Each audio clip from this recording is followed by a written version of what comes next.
Hello, Mr. NDE narrator. My name is Ava Montgomery, and I need to share something with you that completely changed my life. Honestly, I've been struggling to find the right words to tell this story, but it's too important to keep to myself. On June 12th, 2025, I had an experience that took me beyond anything I thought was possible. For a few minutes, I was clinically dead. There was no heartbeat, no breath. But in those moments, I didn't just drift into nothingness. I went somewhere so real, so profound, that I'm still trying to process it. What I experienced wasn't just for me. It was a message meant for all of us. Let me give you a little bit of context first. I'm just a 15-year-old girl from Willow Creek, Washington. It's a small town, the kind where everyone knows everyone else and life moves at a slower, more peaceful pace. The streets are quiet and the air always feels fresh, especially in the mornings. I've always been a bit of an introvert, not one for big crowds or loud events.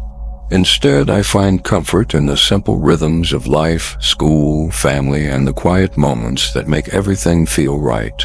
I've always found peace in these ordinary things, the little routines that made life feel manageable.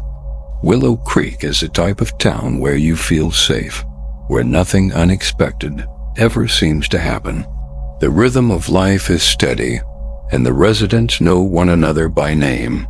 I'm just one of many, another teenager trying to navigate school and growing up, trying to figure out who I am in the world. Even though I'm still so young, I've always been serious about my goals, especially my schoolwork. But the one thing that always kept me grounded, especially during stressful times, was my early morning jogs. Every day before the world around me woke up, I would slip on my sneakers, head out the door, and run through the stillness of my town. There was something about that quiet time that made everything feel right. It was my moment to collect my thoughts and clear my mind before the world started asking things of me. Little did I know that morning jog would be the last time I would experience such peace. It was June 12th, 2025, a morning like any other. I woke up earlier than usual, unable to sleep much after a restless night. My thoughts were tangled up with school stress, friends, and the usual teenage worries. I had stayed up a little later than usual, tossing and turning, thinking about everything from upcoming tests to a soccer game I'd played the night before. It was fun, but the kind of game that stays on your mind for hours afterward. Maybe it was the excitement of the game or the pressure I'd been putting on myself, but I just couldn't seem to shut my brain off. I needed to clear my head, and that's when I decided to go for a jog. The streets were quiet and still as I headed out the door. The sun hadn't risen yet, but I could already see the faint light starting to creep up over the horizon. It was too early for the hustle and bustle of the day to begin. The air was cool and crisp, with a soft fog hanging in the distance. It was the kind of morning that felt like the world had not yet started. As I jogged along Riverstone Avenue, I breathed in deeply, letting the cool air fill my lungs. I've always loved this time of day. The world feels at peace, and everything feels still, as though nothing could possibly disturb the calm. Willow Creek was just the way I liked it, quiet, serene, and full of familiar sights. I moved down the familiar road, past houses where I'd lived beside the same families for years. I passed by the park where I'd spent hours playing soccer with my friends, the small coffee shop where the owners always greeted me with a smile, and the old oak tree by the town square where I would sit and read when I wanted a break from everything. There was a comfort in the routine, a rhythm that I never thought twice about. I'd run down Riverstone Avenue countless times, and each time felt like a piece of me, a part of my life. There was nothing extraordinary about it, nothing out of place. It was just another morning in Willow Creek, and everything was exactly how it was supposed to be.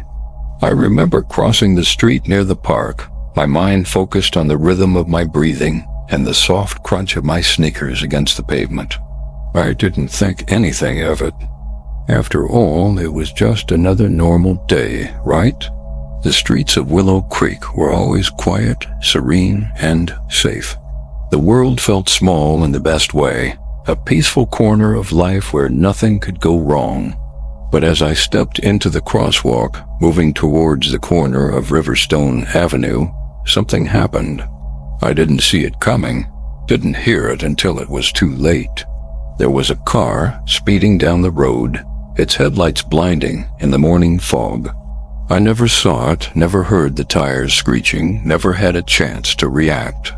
In the blink of an eye, the car hit me. The moment the car struck me, time seemed to freeze. I didn't feel the impact at first, not in the way you would expect. There was a flash of pain. It was sharp, sudden, and then nothing. The world fell silent. The familiar street, the quiet air, the soft crunch of my sneakers, all of it disappeared. It was as if someone had pressed pause on my life. And in that instant, the world around me went dark. My body hit the pavement, but I wasn't aware of it. There was no pain, no sound, no feeling. I felt nothing at all, just an overwhelming silence. It wasn't the kind of darkness I had imagined. There was no finality to it, no sense of end. It was more like slipping into a void, a place where everything that existed in my world had simply vanished. The stillness around me was consuming, as if time itself had been halted, and I was the only thing left behind. My body lay there, unmoving, but my mind, my spirit was somewhere else, somewhere I didn't yet understand. And in that moment, in the midst of the quiet and the stillness, I knew I wasn't just physically gone. Something inside of me, something deeper, was about to embark on a journey that would change everything. I don't know how to describe what happened next. It wasn't the same as before. It was warm, comforting, and it surrounded me like a soft embrace. The light I found myself in wasn't like anything I had ever seen. It wasn't bright or harsh. It wasn't the sun or anything artificial. It was pure, alive, and as I stood there, unsure of what was happening, I felt something I had never felt before. Peace. True peace. There was no worry, no fear, just calm. Everything I had carried with me, the stress of school, the small anxieties of being a teenager, all vanished. I wasn't worried about what was next or what had just happened. There was only this overwhelming sense of calm that I couldn't explain. For the first time in what felt like forever, I could breathe without the weight of the world on my shoulders. I felt home. As I stood there, taking in the warmth of this place, I saw a figure moving toward me. At first, I couldn't make it out, but as they drew closer, everything became clear. It was him. My father. He passed away when I was just 10 years old. I had barely gotten to know him before he was gone. He'd been the quiet, steady presence in our home, the one who always made me feel safe, even when life seemed chaotic. But here, in this light, in this place, he looked exactly as I remembered him, as young, vibrant, and healthy, as though no time had passed. There was no sickness, no pain. He was standing in front of me, as if nothing had ever happened. His smile was the same, and the moment I saw it, I felt a flood of emotions. I didn't have to ask anything. I didn't have to say a word. Just seeing him again was enough to make everything feel okay. "Ava," he said, his voice like honey, warm and comforting. His presence filled me with an overwhelming sense of love, as though he had always been there, always watching over me. "You don't need to be afraid," he continued. "He's waiting for you." His words were soft, but there was a sense of knowing in them, something I couldn't explain. As he spoke, I didn't need to ask who he was. I knew. It was Jesus. My heart raced as the realization set in, but my Father's presence calmed me, grounding me in the peaceful warmth that surrounded us. I wanted to ask him so many things, to tell him how much I missed him, how hard life had been without him, but I didn't have to. It was like everything I needed to know was right there in that moment. My father reached out to me, his hand warm and gentle as it touched mine. The moment our hands met, something incredible happened. It was like an unspoken understanding passed between us. I didn't have to ask him what had happened or why I was here. It was all clear. I felt connected to him more deeply than I ever had before. Every question I had about life, about him, about everything that had seemed so uncertain in my life, just melted away. It was like he had been waiting for me to understand something, to see something beyond what I had known. He didn't need to say much. The peace I felt in his presence told me everything I needed to know. And then, just as quickly as the moment had come, he spoke again. "There's something you need to see," he said, his voice filled with both tenderness and urgency. And with those words, the light around us grew brighter, more focused. I knew without a doubt that something profound was about to happen. The sense of peace I had felt until that point was still there, but now it was mixed with a sense of anticipation. Something deep inside me told me that the journey I was about to take would change everything I knew about life, about faith, and about the future. As the light grew brighter, I felt the air shift, as if it was charged with a new energy. And then, standing before me, I saw him, Jesus. The image of him wasn't anything like what I had seen in pictures or read about in books. He wasn't just a figure standing in front of me. He was everything. His presence was overwhelming in the most beautiful way. His eyes, full of compassion and wisdom, seemed to look right into me, as if he could see everything I had ever been and everything I could become. And when he spoke, it wasn't in the way that you expect someone to speak. It was like his words carried a weight that settled deep inside my soul. "You are here for a reason, Ava," he said, his voice both gentle and powerful. "There is something you must see, something the world must know." I didn't know what to say, but I felt the overwhelming truth of his words deep within me. I didn't feel fear. I didn't feel confusion. I just felt understood. In that moment, everything became clear. I knew that I was being given a glimpse of something far beyond myself, something that held the key to everything I had ever wondered about. The next part of my journey was unfolding, and with it, the chance to understand a truth that would change the world. Jesus reached out his hand toward me, and I didn't hesitate. I took it, and when our hands met, I felt a rush of energy, a surge of love that I had never known before. It was like I could feel the weight of the world lifting from my shoulders, like I was being carried in the most tender and loving way. And in that moment, I knew this was just the beginning of something incredible. But more than that, I knew that I was being prepared for something much bigger than myself. Something that, in time, I would need to share with the world, but I wasn't ready for that yet. For now, I just held his hand, knowing that what was to come would change everything I thought I knew. As I stood there, still holding Jesus' hand, the overwhelming sense of love and peace wrapped around me like a blanket.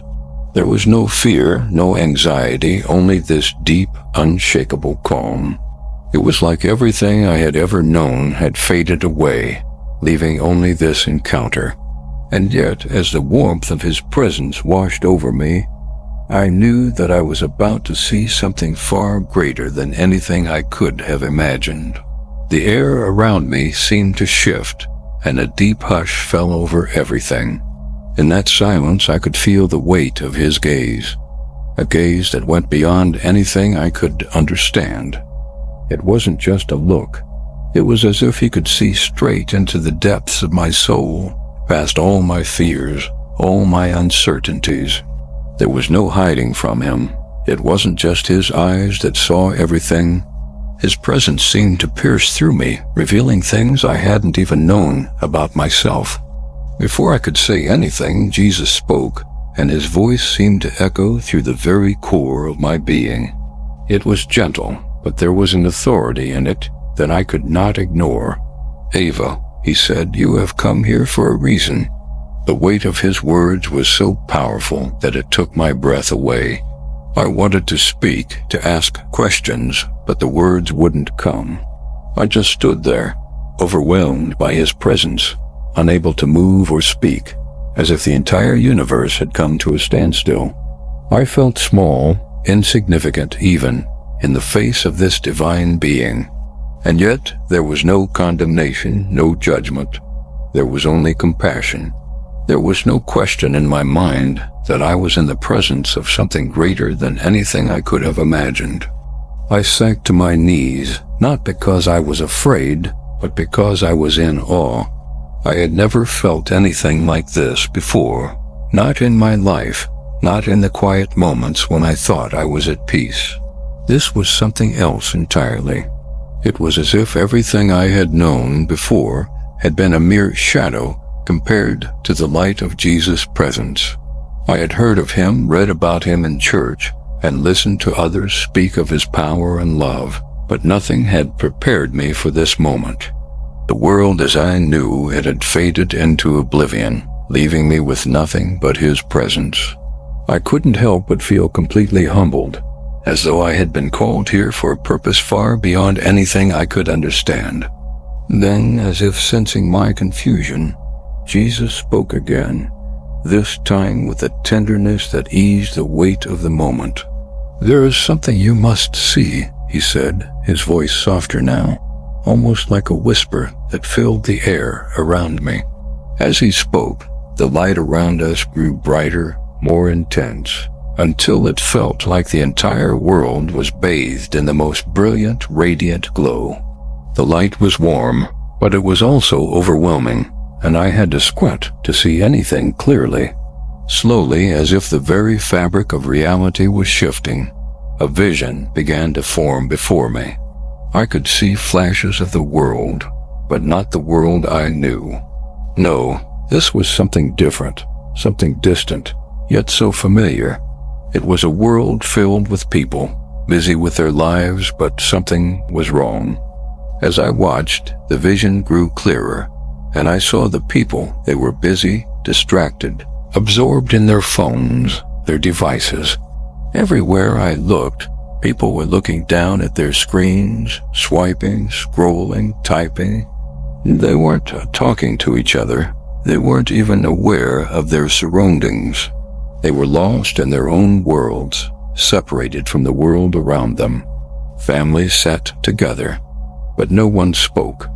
Friends were together, but they were more focused on their social media posts than on each other.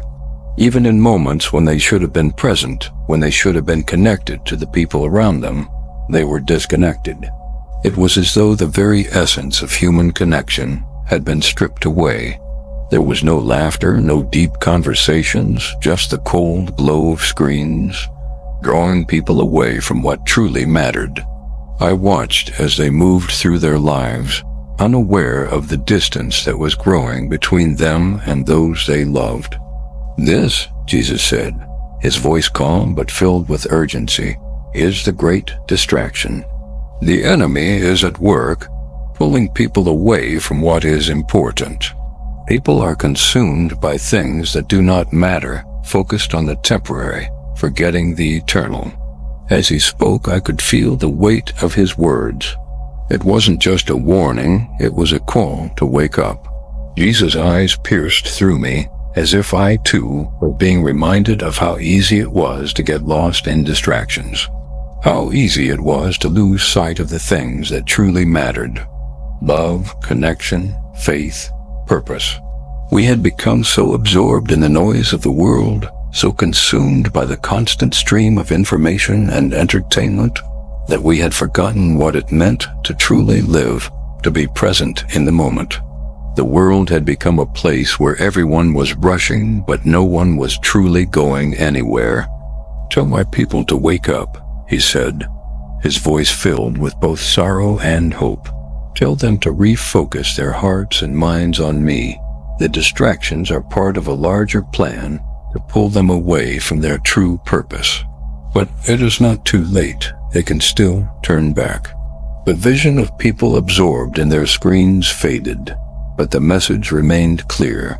The world had become a place where people had forgotten the value of true connection, true presence.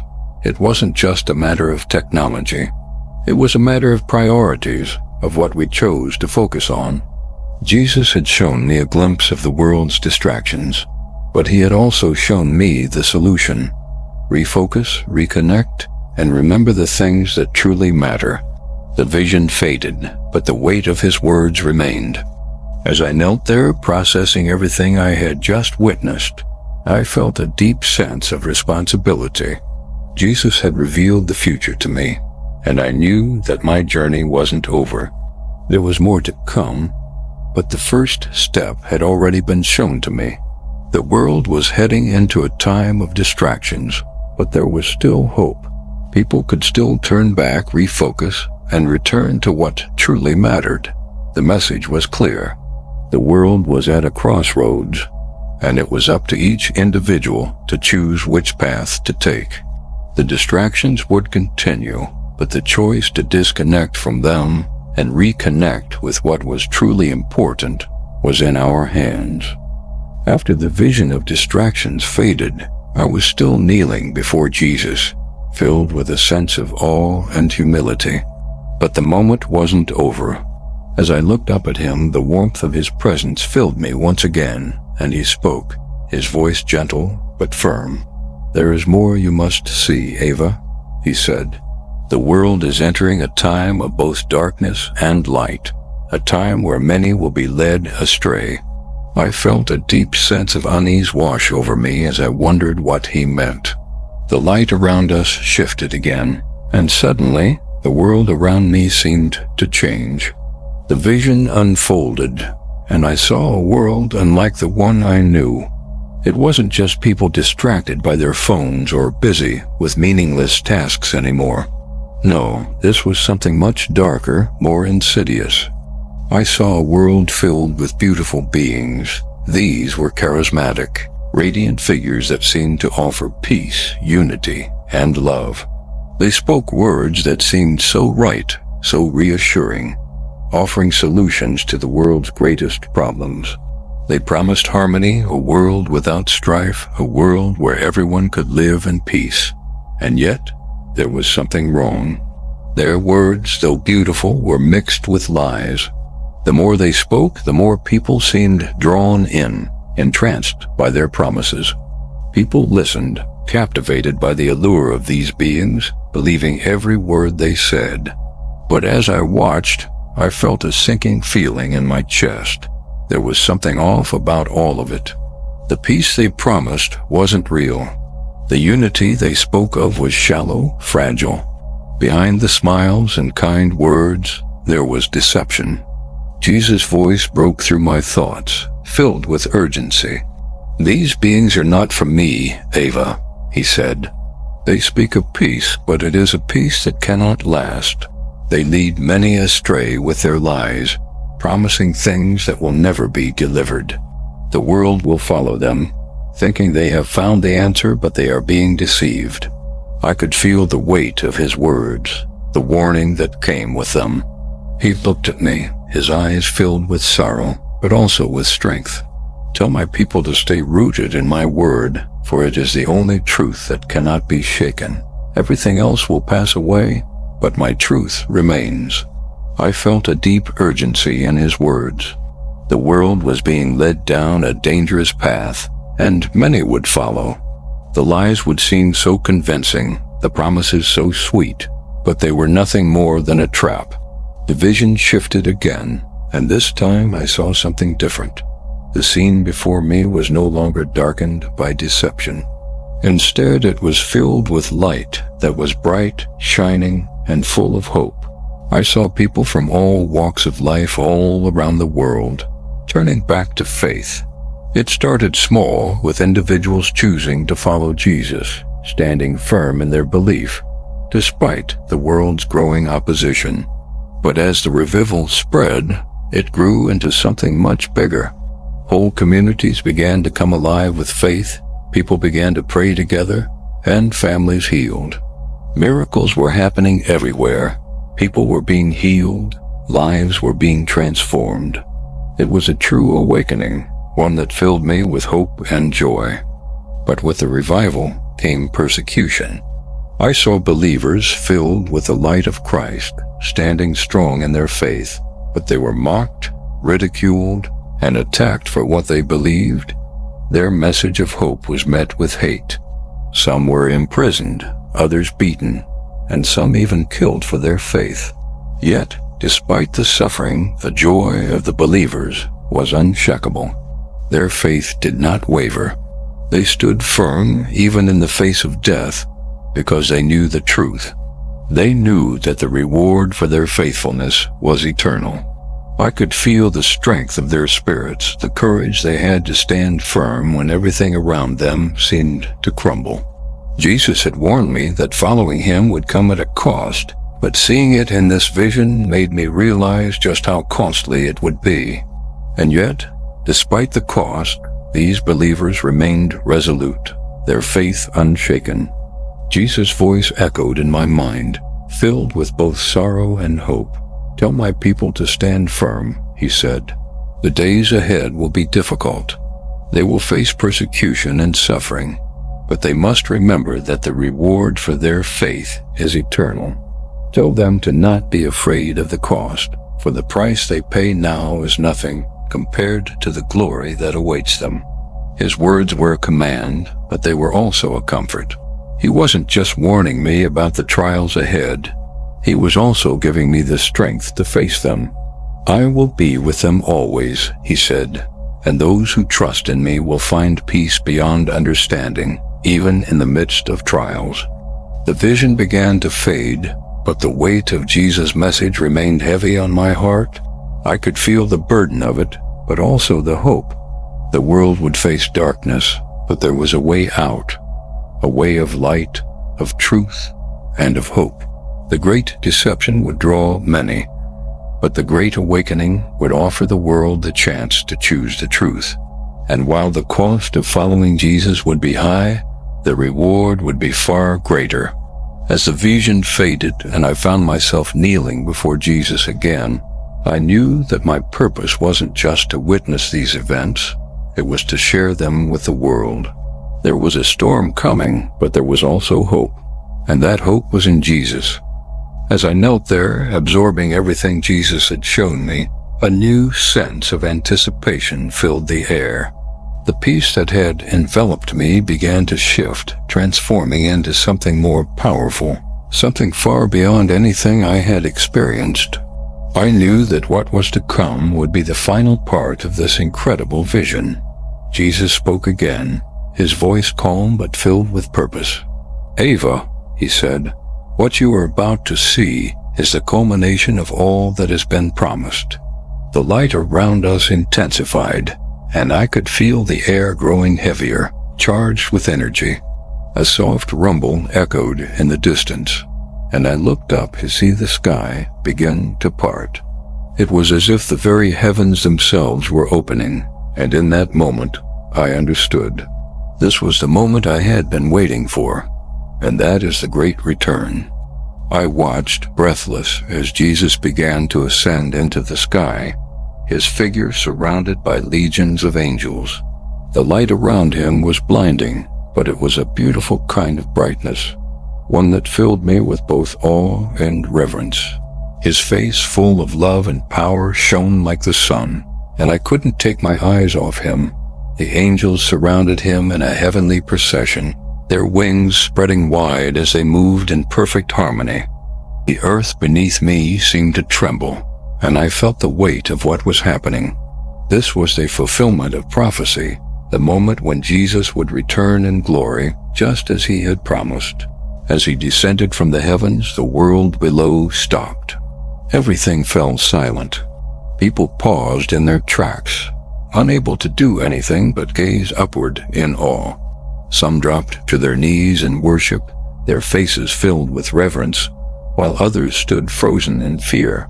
It was the ultimate revelation of God's power and sovereignty, a moment so profound that it left the world in stunned silence. I watched as the entire world bowed before him, every knee bent, not out of force but out of sheer recognition of his majesty. Some bowed in worship, their hearts filled with gratitude and love, while others did so in fear, knowing that they had not lived according to his will.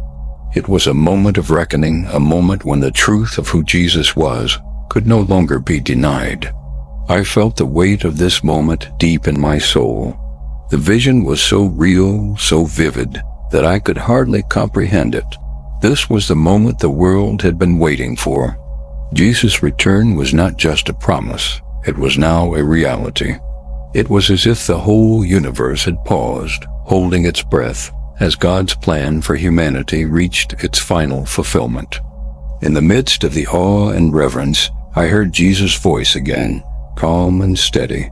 "Ava, you have seen what is to come, but now I have a final message for you." His gaze fell on me, and I felt the weight of his love and power all at once. It was overwhelming, but it was also comforting. "My love for you is constant," he said. "My promises are unbreakable. Though the world will face trials, those who trust in me will find peace beyond understanding. They will find strength to endure, courage to stand firm, and hope that cannot be shaken." His words resonated deep within me, filling me with a sense of purpose that I had never felt before. "You are chosen, Ava," he continued. "You have been shown these things for a reason. Your mission is not over. You are to share this message with the world. You must tell them of my return, of the hope that awaits them, and of the peace that can only be found in me." As he spoke, I felt something shift inside me. The sense of awe and reverence I had felt up until that point turned into something more, a responsibility. I wasn't just witnessing these events. I was being entrusted with a mission.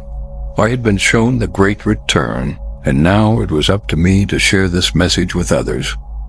I knew that this wasn't just about me. It was about everyone. Jesus had chosen me to be a messenger, to remind the world of what was coming, and to encourage them to prepare. The weight of this responsibility was overwhelming, but it also filled me with a sense of purpose I had never known before. I knew that I couldn't keep this to myself. The world needed to hear this message, and I was the one who had to share it. Just as I was beginning to process all that Jesus had entrusted to me, I felt a sudden jolt. The warmth of the light began to fade, and the world around me began to shift. It was as if the very fabric of reality was changing. I felt a pull, a force drawing me back. My vision blurred, and the feeling of being in the presence of Jesus began to slip away. The next thing I knew, I was no longer in the heavenly vision. I was back in my body, back on earth. The rush of sensations hit me all at once. Pain, sharp and intense, rushed through my body like an electric current. My chest felt as though it were on fire, and I gasped for breath, as if my lungs had forgotten how to work. The sounds of the world flooded my ears, and I realized I was no longer in the place of peace and light. I opened my eyes slowly, my vision still fuzzy. I could see blurry figures above me, moving quickly. The voices of paramedics filled my ears as they worked around me. "She's back," one of them said, their voice shaking. "She's alive." I blinked, trying to understand what was happening. I was back. I was alive. But the world I had just left behind, the vision of Jesus' return, felt more real than anything I had ever experienced. I wasn't sure how I had come back or why, but I knew one thing for certain. I had been given a message that was too important to ignore. I was surrounded by the sterile white walls of Willow Creek General Hospital, the harsh fluorescent lights overhead, and the beeping of machines that seemed so out of place compared to the peace I had just left. My body was weak, and I felt a deep exhaustion that I couldn't explain. But the overwhelming gratitude I felt was stronger than anything else. I had been given a second chance, a chance to share the message of Jesus' return with the world. I didn't know how or when I would do it, but I knew that it was my mission now. The vision had ended, but my journey had only just begun. And with that realization, I made a silent promise to myself. I would share the message of his return, no matter the cost, no matter the obstacles. The world needed to hear this, and I was the one to tell them. As I recovered, I knew that I needed to do more than just hold this message in my heart. It wasn't enough to keep it to myself. I needed to act. So I started small. I gathered a few of my closest friends, people I trusted, and shared my experience with them. I told them about the vision, about Jesus' return, and about the urgency I felt to get ready. Some of them listened with open hearts, asking questions and offering their support. They believed, and that made me feel like I wasn't alone in this mission. But others were skeptical. They didn't understand. They thought I was imagining things or that I had just had a vivid dream. I didn't let their doubts discourage me. The message I had received was too important, too real, to ignore. I knew I had to continue sharing, even if some didn't believe. Over time, I began to see that it wasn't about convincing everyone. It was about planting seeds. I shared my story with anyone who would listen, at school, at church, even in passing conversations. Some people believed and others didn't, but I kept sharing, knowing that one day the truth would be revealed to them, just as it had been revealed to me.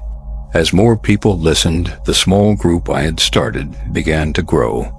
It wasn't a church, and it wasn't a movement yet, but it was something. People were beginning to understand, beginning to feel the urgency of what was coming.